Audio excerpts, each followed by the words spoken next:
Hello friends, स्वागत है आपका हमारे यूट्यूब चैनल स्काई टच में। आज हम पढ़ेंगे एनसीईआरटी क्लास 9 के ज्योग्राफी के बारे में, जिसमें हमारा टॉपिक है भारत का भौतिक स्वरूप। तो चलिए शुरू करते हैं।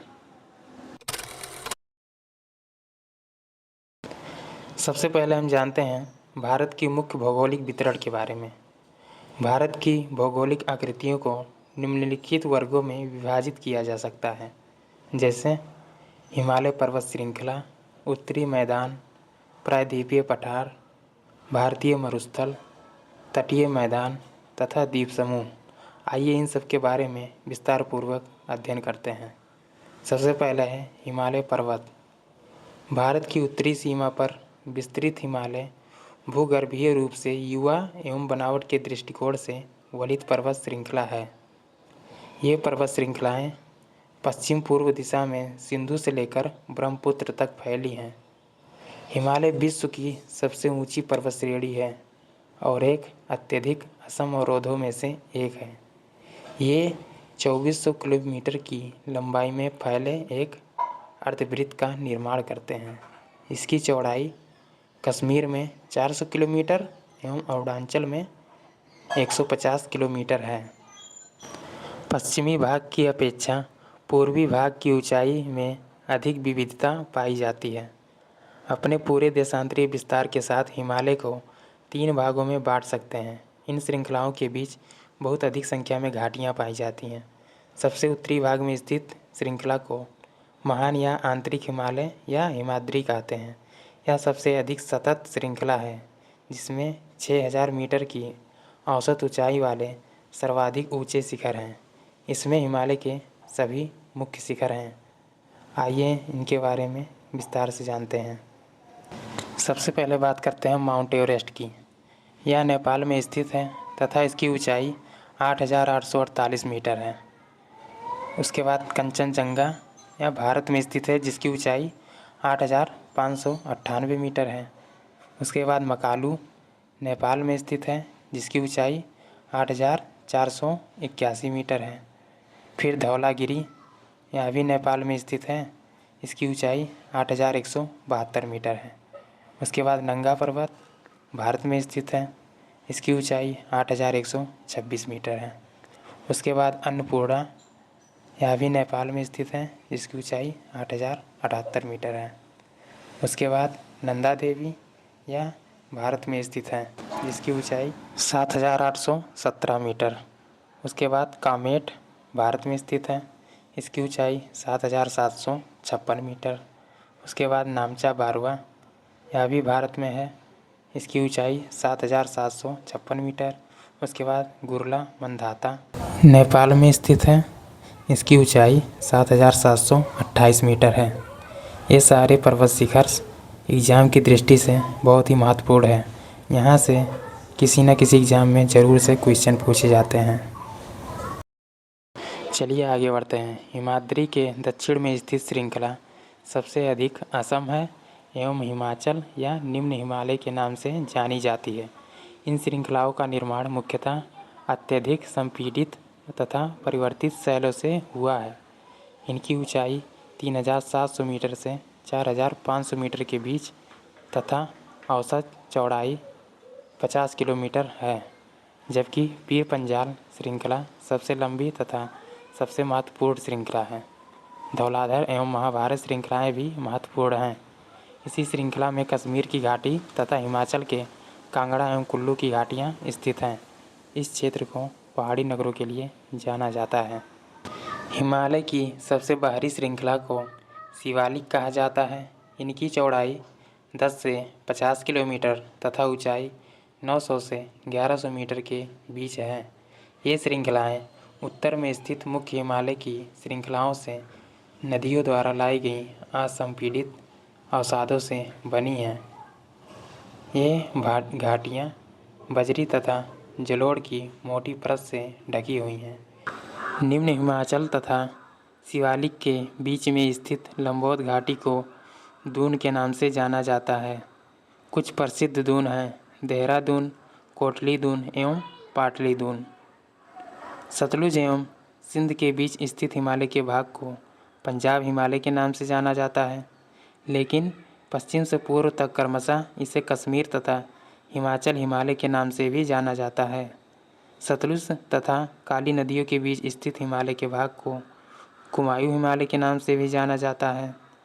काली तथा तीस्ता नदियाँ नेपाल हिमालय का एवं तीस्ता तथा दिहांग नदियाँ असम हिमालय का सीमांकन करती हैं। ब्रह्मपुत्र हिमालय की सबसे पूर्वी सीमा बनाती है। दिहांग महाखंड के बाद हिमालय दक्षिण की ओर एक तीखा मोड़ बनाते हुए भारत की पूर्वी सीमा के साथ फैल जाता है। इन्हें पूर्वांचल या पूर्वी पहाड़ियों तथा पर्वत श्रृंखलाओं के नाम से जाना जाता है। ये पहाड़ियाँ उत्तर पूर्वी राज्यों से होकर गुजरती हैं तथा मजबूत बलुआ पत्थरों जो अवसादी शैल हैं से बनी हैं। ये घने जंगलों से बने हैं तथा अधिकतर समानांतर श्रृंखलाओं एवं घाटियों के रूप में फैली हैं। पूर्वांचल में पटकाई, नागा, मिजो तथा मणिपुर पहाड़ियाँ शामिल हैं। उत्तरी मैदान। उत्तरी मैदान 3 प्रमुख नदी प्रणालियों सिंधु, गंगा एवं ब्रह्मपुत्र तथा इनकी सहायक नदियों से बना है। यह मैदान जलोढ़ मृदा से बना है। लाखों वर्षों में हिमालय के गिरिपाद में स्थित बहुत बड़े बेसिन में जलोढ़ों का निक्षेप हुआ, जिससे इस उपजाऊ मैदान का निर्माण हुआ है। इसका विस्तार 7 लाख वर्ग किलोमीटर के क्षेत्र पर है। यह मैदान लगभग 2400 किलोमीटर लंबा एवं 240 से 320 किलोमीटर चौड़ा है। क्या आप जानते हैं, दोआब का अर्थ है 2 नदियों के बीच का भाग। दोआब 2 शब्दों से मिलकर बना है, दो तथा आब अर्थात पानी। इसी प्रकार पंजाब भी 2 शब्दों से मिलकर बना है। पंज का अर्थ है 5 तथा आब का अर्थ है पानी। उत्तरी मैदान के पश्चिमी भाग को पंजाब का मैदान कहा जाता है। सिंधु तथा इसकी सहायक नदियों के द्वारा बनाए गए इस मैदान का बहुत बड़ा भाग पाकिस्तान में स्थित है। सिंधु तथा इसकी सहायक नदियाँ झेलम, चेनाब, रावी, ब्यास तथा सतलुज हिमालय से निकलती हैं। मैदान के इस भाग में दोआबों की संख्या बहुत अधिक है। गंगा के मैदान का विस्तार घग्गर तथा तीस्ता नदियों के बीच है। यह उत्तरी भारत में हरियाणा, दिल्ली, उत्तर प्रदेश, बिहार, झारखंड के कुछ भाग तथा पश्चिम बंगाल में फैला है। ब्रह्मपुत्र का मैदान इसके पूर्व विशेषकर असम में स्थित है।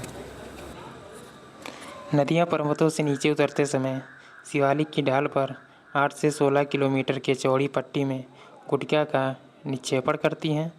इसे भावर के नाम से जाना जाता है। सभी सरिताएँ इस भावर पट्टी में विलुप्त हो जाती हैं। इस पट्टी के दक्षिण में ये सरिताएँ एवं नदियाँ पुनः निकल आती हैं एवं नम तथा दलदली क्षेत्र का निर्माण करती हैं, जिसे तराई कहा जाता है। उत्तरी मैदान का सबसे विशालतम भाग पुराने जलोढ़ का बना है। वे नदियाँ के बाढ़ वाले मैदान के ऊपर स्थित हैं तथा वेदिका जैसी आकृति प्रदर्शित करते हैं। इस भाग को भांगर के नाम से जाना जाता है। इस क्षेत्र की मृदा में चूनेदार निक्षेप पाए जाते हैं, जिसे स्थानीय भाषा में कंकड़ कहा जाता है। बाढ़ वाले मैदानों के नए तथा युवा निक्षेपों को खादर कहा जाता है। इनका लगभग प्रत्येक वर्ष पुनः निर्माण होता है, इसलिए ये उपजाऊ होते हैं तथा गहन खेती के लिए आदर्श होते हैं। प्रायद्वीपीय पठार। प्रायद्वीपीय पठार एक मेज की आकृति वाला स्थल है जो पुराने क्रिस्टलीय, आग्नेय तथा रूपांतरित शैलों से बना है। यह गोंडवाना भूमि के टूटने एवं अपवाह के कारण बना था तथा यही कारण है कि यह प्राचीन भूभाग का एक हिस्सा है। इस पठारी भाग में बौनी तथा छिछली घाटियाँ एवं गोलाकार पहाड़ियाँ हैं। इस पठार के 2 मुख्य भाग हैं, मध्य भूमि तथा दक्कन का पठार। नर्मदा नदी के उत्तर में प्रायद्वीपीय पठार का वह भाग जो कि मालवा के पठार के अधिकतर भागों पर फैला है, उसे मध्य उच्च भूमि के नाम से जाना जाता है। विंध्य श्रृंखला दक्षिण में सतपुड़ा श्रृंखला तथा दक्षिण पश्चिम में तथा उत्तर पश्चिम में अरावली से घिरी है। मध्य उच्चभूमि पश्चिम में चौड़ी लेकिन पूर्व में संकीर्ण है। इस पठार के पूर्वी विस्तार को स्थानीय रूप से बुंदेलखंड तथा बघेलखंड के नाम से जाना जाता है। इसके और पूर्व के विस्तार को दामोदर नदी द्वारा अपवाहित छोटा नागपुर पठार दर्शाता है। दक्षिण का पठार पश्चिम में ऊंचा एवं पूर्व की ओर कम ढाल वाला है। इस पठार का एक भाग उत्तर पूर्व में भी देखा जाता है, जिसे स्थानीय रूप से मेघालय कार्बी एंगलोर पठार तथा उत्तर कचार पहाड़ी के नाम से जाना जाता है। यह एक अंश के द्वारा छोटा नागपुर पठार से अलग हो गया है। पश्चिम से पूर्व की ओर 3 महत्वपूर्ण श्रृंखलाएं गारो, खासी तथा जयंतिया हैं। पश्चिमी घाट पूर्वी घाट की अपेक्षा ऊंचे हैं। पूर्वी घाट के 600 मीटर की औसत ऊंचाई की तुलना में पश्चिमी घाट की ऊंचाई 900 से 1600 मीटर है। पूर्वी घाट का विस्तार महानदी से दक्षिण में नीलगिरी तक है। पूर्वी घाट का विस्तार सतत नहीं है, ये अनियमित हैं एवं बंगाल की खाड़ी में गिरने वाली नदियों ने इनको काट दिया है। पश्चिमी घाट में पर्वतीय वर्षा होती है। यह वर्षा घाट के पश्चिमी ढाल पर आई हवा के टकराकर ऊपर उठने के कारण होती हैं। पश्चिमी घाट को विभिन्न स्थानीय नामों से जाना जाता है। पश्चिमी घाट की ऊंचाई उत्तर से दक्षिण की ओर बढ़ती जाती है। इस भाग के शिखर ऊंचे हैं, जैसे अनाईमुड़ी तथा डोडा बेट्टा। पूर्वी घाट का सबसे ऊंचा शिखर महेंद्रगिरी है। पूर्वी घाट के दक्षिण पश्चिम में सेवराय तथा जावेड़ी की पहाड़ियाँ स्थित हैं। प्रायद्वीपीय पठार की एक विशेषता यहाँ पाई जाने वाली काली मृदा है, जिसे दक्कन ट्रैप के नाम से भी जाना जाता है। इसकी उत्पत्ति ज्वालामुखी से हुई है, इसलिए इसे शैल आग्नेय है। भारतीय मरुस्थल अरावली पहाड़ी के पश्चिमी किनारे पर थार का मरुस्थल स्थित है। यह बालू के टिब्बों से बना एक तरंगित मैदान है। इस क्षेत्र में प्रतिवर्ष 150 मिलीमीटर से भी कम वर्षा होती है। इस शुष्क जलवायु वाले क्षेत्र में वनस्पति बहुत कम है। वर्षा ऋतु में ही कुछ सरिताएं दिखती हैं और उसके बाद वे बालू में ही विलीन हो जाती हैं। पर्याप्त जल नहीं मिलने से वे समुद्र तक नहीं पहुंच पाती हैं। केवल लूनी ही इस क्षेत्र की सबसे बड़ी नदी है। बरखान अर्धचंद्राकार बालू का टीला का विस्तार बहुत अधिक क्षेत्र पर होता है, लेकिन लंबवत टीले भारत पाकिस्तान सीमा के समीप प्रमुखता से पाए जाते हैं। तटीय मैदान प्रायद्वीपीय पठार के किनारों संकीर्ण तटीय पट्टियों का विस्तार है। यह पश्चिम में अरब सागर से लेकर पूर्व में बंगाल की खाड़ी तक विस्तृत है। पश्चिमी तट पश्चिमी घाट तथा अरब सागर के बीच स्थित एक संकीर्ण मैदान है। इस मैदान के 3 भाग हैं। तट के उत्तरी भाग को कोंकण, जो मुंबई तथा गोवा के बीच में है, मध्य भाग को कन्नड़ मैदान एवं दक्षिणी भाग को मालाबार तट कहा जाता है। बंगाल की खाड़ी के साथ विस्तृत मैदान चौड़ा एवं समतल है। उत्तरी भाग में इसे उत्तरी सरकार कहा जाता है, जबकि दक्षिणी भाग कोरोमंडल तट के नाम से जाना जाता है। बड़ी नदियाँ जैसे महानदी, गोदावरी, कृष्णा तथा कावेरी इस तट पर विशाल डेल्टा का निर्माण करती हैं। चिल्का झील पूर्वी तट पर स्थित एक महत्वपूर्ण भूलक्षण है। चिल्का झील भारत में खारे पानी की सबसे बड़ी झील है। यह उड़ीसा में महानदी डेल्टा के दक्षिण में स्थित है। द्वीप समूह केरल के मालाबार तट के पास लक्षद्वीप स्थित है। द्वीपों का यह समूह छोटे प्रवाल द्वीपों से बना है। पहले इनको लक्षद्वीप, मिनिकॉय तथा एमीन द्वीप के नाम से जाना जाता था। 1973 में इनका नाम लक्षद्वीप रखा गया। यह 32 वर्ग किलोमीटर के छोटे से क्षेत्र में फैला है। कवारत्ती द्वीप लक्षद्वीप का है। पिठली द्वीप, जहाँ मनुष्य का निवास नहीं है, वहाँ एक पक्षी अभयारण्य है। बंगाल की खाड़ी में उत्तर से दक्षिण की तरफ फैले द्वीपों की श्रृंखला अंडमान एवं निकोबार द्वीप है। यह द्वीप समूह मुख्यतः दो भागों में बांटा गया है, उत्तर में अंडमान तथा दक्षिण में निकोबार। भारत का एकमात्र सक्रिय ज्वालामुखी अंडमान तथा निकोबार द्वीप समूह के बैरन द्वीप पर स्थित है।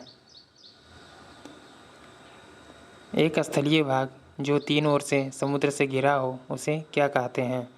द्वीप, तट, प्रायद्वीप या फिर इनमें से कोई नहीं। इसका राइट आंसर है प्रायद्वीप। अगला क्वेश्चन है, भारत के पूर्वी भाग में म्यांमार की सीमा का निर्धारण करने वाले पर्वतों का संयुक्त नाम क्या है?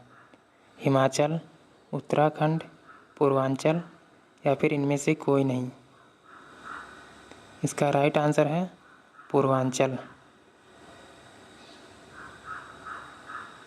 अगला क्वेश्चन है, गोवा के दक्षिण में स्थित पश्चिम तटीय पट्टी कौन सी है? कोरोमंडल, कोंकण, कन्नड़ या फिर उत्तरी सरकार। इसका राइट आंसर है कन्नड़। अगला क्वेश्चन है, पूर्वी घाट का सर्वोच्च शिखर कौन सा है? अनाईमुड़ी, कंचनजंगा, महेंद्रगिरी या फिर खासी। इसका राइट आंसर है महेंद्रगिरी।